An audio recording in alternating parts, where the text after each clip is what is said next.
Aujourd'hui, je vais vous montrer comment on va setup un lab pour aller s'amuser un peu sur Hack-the-Box, TryHackMe et tous les trucs du genre. Vous allez aller sur parotsec.org et sur parotsec.org, vous allez dans Download juste ici et choisir la version Live et ensuite vous prenez la version Security pour AMD 64. Vous pouvez la télécharger soit depuis leur serveur, soit en mode torrent pour avoir un téléchargement plus rapide si votre connexion n'est pas terrible. Et on a les credentials par défaut si nécessaire. Donc vous aurez besoin de VirtualBox. Et VirtualBox pour le télécharger, section Downloads, vous prenez pour Windows ou Mac, peu importe, moi je suis sur Windows actuellement.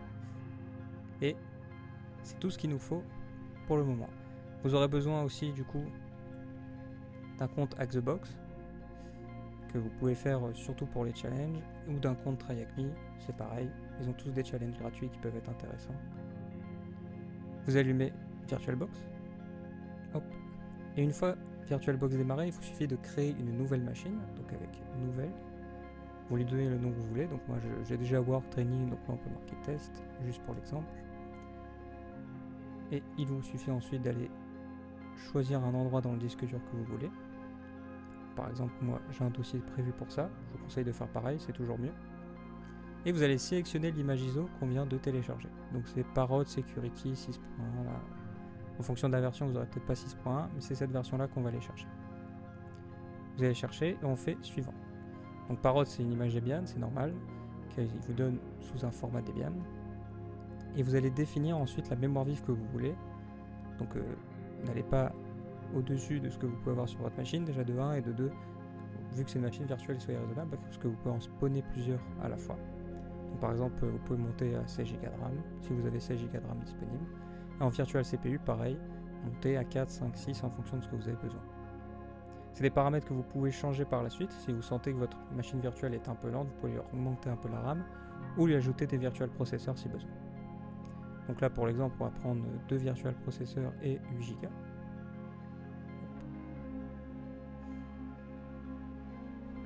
Vous pouvez créer un virtual disk. Alors, je vous déconseille de préallouer la taille totale du disque, ça pourrait prendre de l'espace inutilement.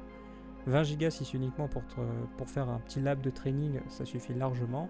Après, si vous avez besoin d'un peu plus, mettez-vous un peu plus, ou vous ajouterez plus tard un disque dur virtuel si besoin. Une fois que tout ça c'est fini, vous pouvez faire Finish, et vous avez maintenant votre machine virtuelle qui est prête. On va la démarrer. Une fois que votre machine est prête, vous pouvez faire un Try Install, et attendre un peu. Donc là, ça va lancer votre machine virtuelle en mode live, un peu comme si vous avez branché sur votre ordinateur une clé USB pour lancer ParrotOS en mode live, et on va faire l'installation sur le disque virtuel. Sur ParrotOS, vous pouvez aussi trouver directement le lien vers la VM, qui est du coup installée sur VirtualBox, avec tous les éléments de préconfiguration qu'on va voir juste après. Ça peut être utile si vous avez juste pas envie de vous prendre la tête et de démarrer assez rapidement. Si vous avez envie de custom un peu votre installation, passez plutôt par le mode live. Une fois ParrotOS démarré, vous pouvez le mettre en plein écran, il se resize automatiquement et vous allez devoir cliquer sur Install Parrot qui est sur le bureau. Donc Install Parrot, comme je disais, ça va vous permettre d'installer sur le disque dur virtuel. Donc vous choisissez votre langue. Moi je prends le British English. Hop. Je positionne en France, à Paris pour l'avoir élément, et après je mets un clavier US par défaut qui est celui auquel j'ai l'habitude. Une fois arrivé à l'élément pour sélectionner le disque, pas besoin de partitionner manuellement, vous pouvez faire Erase Disk. Pourquoi? Parce qu'on est sur un disque dur virtuel. Donc on s'en fout, ça va pas erase de la donnée en réalité, ça va rien supprimer, il n'y a pas de souci à avoir. Et vous ajoutez un swap sans hibernation qui vous permettra d'aller chercher un peu de puissance de RAM virtuelle si vous n'en avez pas. Vous pouvez soit mettre un vrai nom à ce moment-là, soit vous pouvez juste mettre test, training, ce que vous voulez. Ici, moi, c'est test. Pas là pour s'embêter. Une fois tous les éléments prêts, vous pouvez lancer l'installation. Alors, il vous dit qu'on ne pourra pas changer ces éléments. Effectivement, une fois qu'on a écrasé le disque, il n'y a pas moyen de revenir en arrière. Encore une fois, c'est pas grave, on est sur disque virtuel, c'est une VM, on peut en spawn à l'infini. En fonction de la puissance de votre ordinateur, ça peut prendre un petit peu de temps. Du coup, en attendant, ce qu'on va aller faire, c'est qu'on va aller télécharger les fichiers de configuration. Alors, TryHackMe, Hack-the-Box et un peu tous ces équivalents, ils ont la possibilité d'aller faire des challenges en ligne, ce qui peut vous permettre d'apprendre soit la cybersécurité offensive, soit la cybersécurité défensive, ce qui est vraiment top. Mais évidemment, pour qu'ils fassent un peu d'argent et continuent à faire vivre tout cela, vous avez deux modes. Soit vous avez le mode en ligne, c'est-à-dire qu'ils vous fournissent un peu une VM depuis votre navigateur, soit vous avez la version RA+, celle qu'on prend là, et la version RA+, vous installez une VM sur votre ordinateur et on va se connecter par un VPN vers leur réseau chez eux. Alors pour installer le VPN, en fait, il faut récupérer les deux fichiers de configuration. Donc il y en a un par plateforme. Donc pour cela, vous allez vous connecter sur Hack the Box. Donc une fois arrivé sur Hack the Box, vous devriez prendre la sélection CTF ou alors la sélection Lab. Moi je prends la sélection Lab. Et ensuite, pour Hack the Box, vous pouvez faire Connect to Hack the Box, Machine et OpenVPN. Donc OpenVPN, ça va être la solution, le client qu'on va utiliser. OpenVPN. Si vous êtes basé en Europe, prenez un serveur en Europe et essayez de prendre un serveur où il y a le moins de personnes, mais souvent les personnes se redistribuent assez logiquement. Donc n'hésitez pas, si vous avez des problèmes de connexion, à changer de serveur. Ensuite, pour le protocole, prenez UDP et vous pouvez sélectionner Domeland VPN. Donc ça va vous télécharger un fichier, donc moi je l'avais déjà téléchargé, qui s'appelle souvent lab _ votre nom d'utilisateur. Sur TryHackMe, c'est pareil, sauf que pour y accéder, on clique sur sa photo de profil, Access. Et une fois dans Access, vous allez pouvoir récupérer l'accès aux machines, VPN Server, pareil, je suis en Europe, je prends EU Regular 3, et on peut télécharger le fichier de configuration qui s'appelle juste notre nom d'username.openvpn. Donc là, sur les deux éléments, vous pouvez voir à chaque fois quand ça va marcher, quand vous serez connecté ou non. Du coup, pendant que la machine virtuelle continue à copier et à créer un peu notre version live de notre image Parrot, moi je prends toujours Parrot par rapport à Kali. Alors les étapes sont à peu près similaires, si vous voulez le faire, Kali Linux, il y a aussi la version live, il y a même beaucoup plus de versions, vous pouvez même l'installer sur des téléphones Android. Mais moi je suis beaucoup plus côté Parrot OS. Alors déjà il faut savoir que la base c'est la même, ça reste reposé sur de la Debian, etc. Il n'y a pas trop de soucis là-dessus. Alors déjà Parrot OS ils ont un partenariat avec Hack the Box, donc pour ceux qui veulent faire que du challenge CTF, qui n'ont pas vocation à en faire soit leur métier ou quoi que ce soit, juste plus par passion, vous avez en fait des versions d'images ISO qui sont faites pour Hack the Box, ce qui peut être super pratique. Et surtout en fait il y a une différence entre Kali et Parrot OS pour moi, c'est que Parrot OS je peux m'en servir au quotidien. Quand on fait du dev, quand on fait à la fois du pentest, quand on fait un peu tout autour de la cyber et qu'on va aussi chercher dans le code, qu'on fait un peu de cloud, etc. J'ai besoin d'avoir une distribution qui est quand même un peu plus généraliste. Donc l'avantage de Parrot, c'est que ça vient quand même avec tous les outils du pentesting, comme Kali Linux, vous aurez exactement les mêmes outils. Mais vous aurez aussi en plus les outils pour le dev, tous les outils aussi nécessaires pour faire un peu de cloud, etc. Donc je trouve que c'est vraiment la différence notable qui me fait choisir Parrot OS au quotidien. Si aujourd'hui je vais basculer sur un OS Linux, ça sera 100% Parrot OS, tout mon dev se fait dessus. Et aussi parce que, ça c'est un dernier détail, les images Parrot OS sont beaucoup plus efficaces que les images Kali Linux pour les images virtuelles comme VirtualBox, VMware, etc. Un autre petit détail qu'on peut regarder pendant que notre machine est en train de s'installer sur le disque dur virtuel, c'est la configuration. Alors, quand on crée une machine virtuelle avec VirtualBox, on n'a pas la possibilité de tout configurer d'un coup, ou alors on peut le faire par des paramètres, mais moi je préfère toujours le faire après coup, parce que ça vous permet déjà de tester la configuration élémentaire et après de venir un peu modifier les paramètres, pour pas commencer à faire des choses qui ne servent à rien. Et du coup, pour configurer une machine virtuelle, c'est assez simple, il vous suffit simplement de sélectionner la machine virtuelle, ici test, donc là on voit qu'elle est en fonction, et de faire configuration. Configuration, ça vous ouvre un autre panneau de configuration, avec beaucoup d'éléments. L'une des premières choses à faire pour moi, c'est on est dans des machines de test, on va pas prendre des gros risques sur cette machine, on va pas essayer d'aller pentester quelque chose, on va pas essayer d'aller s'amuser réellement. Donc ce qu'on peut faire, c'est faire un presse-papier partagé, bidirectionnel, et faire un glisser-déposer bidirectionnel aussi. C'est-à-dire qu'on peut à la fois prendre des fichiers depuis le VirtualBox, enfin depuis la VM, pour les déposer sur notre machine physique, et inversement, et pareil pour le presse-papier. Pour les machines qui vont être un peu plus destinées pour vous à faire joujou, pour aller faire des trucs un peu plus rigolos, je ne conseillerais pas d'aller mettre ces paramètres-là. Ça peut être des vecteurs possibles de failles de sécurité. Vaut mieux garder une machine virtuelle complètement close et complètement safe, quitte à perdre quelques instants, on va dire, pour faire un glisser-déposer ou pour faire un presse-papier, plutôt que de mettre ça et de peut-être se retrouver en risque. Alors chiffrement de disque, pareil, c'est une machine de test. À mon avis, on n'a pas besoin de le faire là. Si vous avez envie de le faire, vous pouvez le faire. Si vous avez des cas que vous faites du pentesting pour des clients, ça peut être intéressant de faire du chiffrement de disque. parce que si vous faites voler votre machine et que vous n'avez pas mis du chiffrement de disque sur votre machine en elle-même, ça peut être un problème. D'un point de vue système, c'est là que tout à l'heure je vous disais que vous pourriez changer votre carte mère, votre processeur, etc. Si vous trouvez que c'est pas assez puissant. Là j'ai mis que 2 virtual CPU, si je vois que c'est un peu la galère, j'aurais pu mettre 3, 4, 5. Si on voit que d'un point de vue RAM c'est un peu la galère, pareil on peut aller monter. Le tout c'est toujours de faire attention à ce que vous n'essayez pas de surprovisionner les VM que vous êtes en train de lancer par rapport à la puissance de votre machine. Alors, restez toujours ça en tête parce que de toute façon si votre VM va ramer, c'est surtout si votre PC rame derrière. Dans cet onglet affichage, vous allez pouvoir monter un peu la mémoire vive disponible. J'essaie toujours de la mettre au maximum parce que 128 mégaoctets c'est très peu sur les ordinateurs d'aujourd'hui. Donc vous pouvez la mettre au maximum pour avoir un affichage plus stable, un affichage plus constant. Stockage, c'est là que dans stockage vous allez pouvoir récupérer un petit peu les contrôleurs SATA, c'est-à-dire vous pouvez ajouter vos disques durs virtuels ici si vous avez envie d'en faire plus. 20 Go c'est pas assez, vous pouvez rajouter un disque dur de 20 Go virtuel par exemple. Votre carte réseau. Alors là, ici, l'adapteur 1 est connecté en mode NAT vers notre réseau interne. Si vous faites un peu mumuse, faites attention au type de réseau que vous allez utiliser.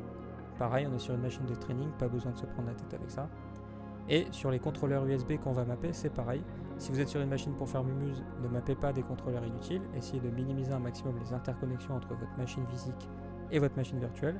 C'est une machine de training, faites-vous un peu plaisir, vous pouvez faire ce que vous voulez. Les dossiers partagés, c'est la même chose. Je ne conseillerais pas de le faire, d'avoir des dossiers partagés dans les VM un peu sérieuses que vous voulez faire.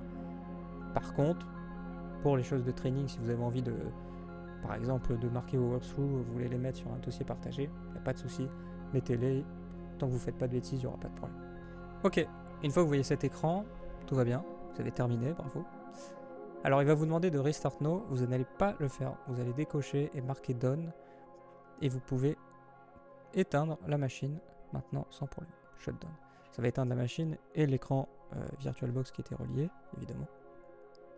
Pourquoi on ne redémarre pas la machine directement depuis ces éléments? Alors deux choses, comme ça on va pouvoir les modifier notre configuration comme je disais. Donc déjà, dans la partie affichage, on va pouvoir aller monter ce qui est nécessaire, la mémoire vidéo. Vous pouvez aussi activer l'accélération 3D si vous voulez. Et la deuxième chose à faire, c'est au niveau du système. Vous allez voir qu'il y a un ordre d'amorçage, un peu l'équivalent de votre F2 ou F12 sur votre PC physique.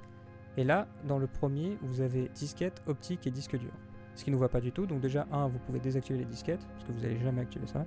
Et 2, vous remontez le disque dur en ordre premier d'amorçage. Comme ça, ça va d'abord amorcer sur le disque dur. Et ensuite, dans un second temps, si notre disque dur est planté, toujours le disque dur virtuel, ça démarrera sur la version optique. Une fois que vous avez fait ça, vous pouvez faire OK et démarrer la machine pour voir un peu le résultat de l'installation de ParoTOS. Une fois la machine démarrée, vous allez arriver sur Grub. Vous prenez le premier, vous attendez patiemment, ça va sélectionner tout seul. On se connecte. Moi j'avais mis test. Vous mettez votre mot de passe que vous avez mis.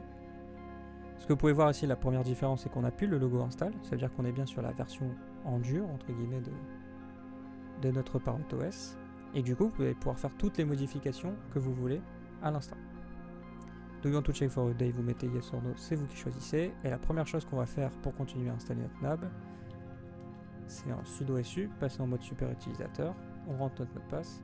On va faire un apt update pour aller mettre à jour nos dépôts distants. Et un apt upgrade. Alors apt upgrade, ce qui est chiant, vous allez devoir rester devant, car par moment il y a des interactions utilisateurs nécessaires.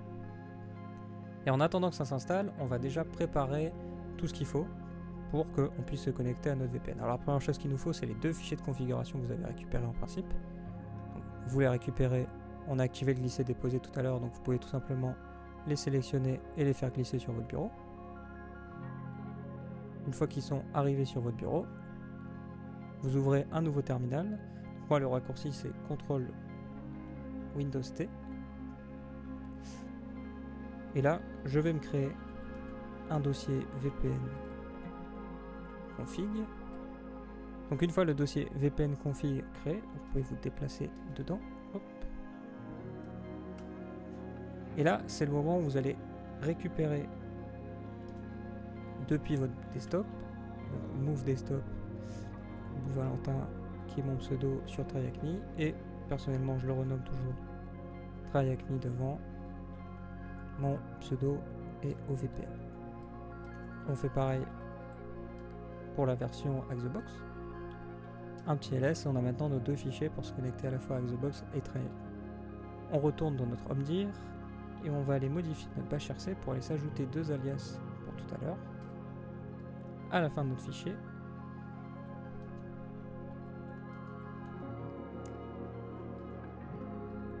on s'ajoute un petit commentaire, alias command for OpenVPN, et on va se faire deux commandes, alias thm pour TryAcme égale sudo OpenVPN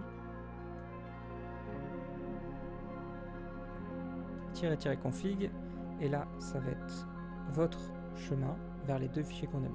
Donc TryAcme cd/home test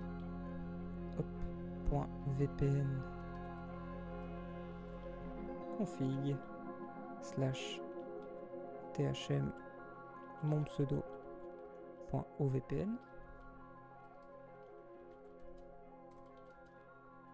et Axebox c'est la même chose, seul le fichier va changer. Vous pouvez sauvegarder le fichier. Donc une fois les alias déterminés dans votre .bashrc, quand vous allez redémarrer votre terminal, là vous avez deux choix. Soit vous faites partie des chanceux et en fonction de votre version vous avez déjà OpenVPN installé, donc la commande alias qu'on a fait est déjà disponible, donc pas besoin d'attendre votre apt update et vous pouvez finir. Donc pour tester c'est simple, on utilise l'alias thm ou hzb. Hop, on met le mot de passe sudo. Si vous voyez que vous arrivez à vous connecter, c'est parfait. Pour vérifier que vous êtes connecté, si par exemple vous avez utilisé TryAcme, vous allez sur la plateforme et ici, dans le /access, si vous faites un refresh, maintenant vous devrez voir votre adresse IP virtuelle.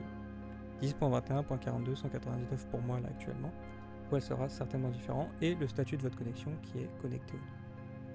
Si vous voyez ça, ça veut dire que vous avez réussi à vous connecter et que vous pouvez maintenant accéder à toutes leurs machines. Donc dès que vous allez faire un start machine dans leur lab, ça va fonctionner sans problème.